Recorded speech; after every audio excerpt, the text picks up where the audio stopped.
Hello दोस्तों, नमस्ते, प्रणाम। मैं आशा सरगम। हेलो दोस्तों, नमस्कार, प्रणाम। मैं पुष्पा जी सरगम।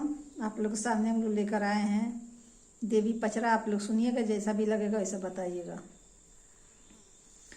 भले लुए दुर्गा माई, भले आइलू हो दुर्गा माई, जवने जुनिया गईना री महंगा भैला तवने जुनिया भले आइलू हो दुर्गा माई, जवने जुनिया चुनारी महंगा भैला तवने जुनिया भले आइलू हो।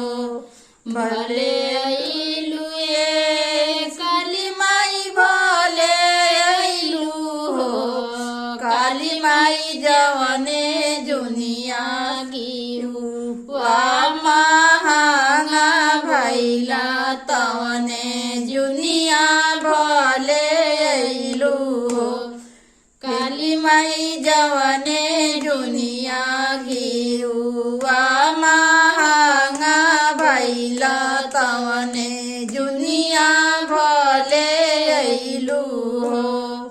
भले आइलू ए विंध्याचल माई, भले आइलू हो विंध्याचल माई, जवने जुनिया नारियल महंगा भैला तवने जुनिया भले आइलू हो।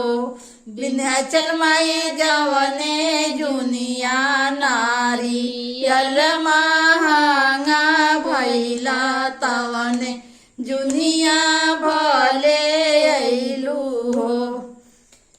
भले आइलू ए सर माया, भले आइलू हो सर माये, जवने जुनिया धूपिया महंगा भैला तवने जुनिया भले आइलू हो।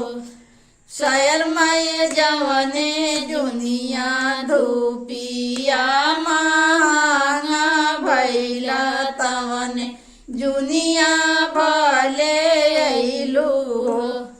भले आइलू ए नव बहनी, भले आइलू हो नव बहनी, जवने जुनिया चुनारी महंगा भैला तवने जुनिया भले आइलू हो। ए नौ बहनी, जवने जुनिया सेंदूरा महंगा भैला तवने जुनिया भले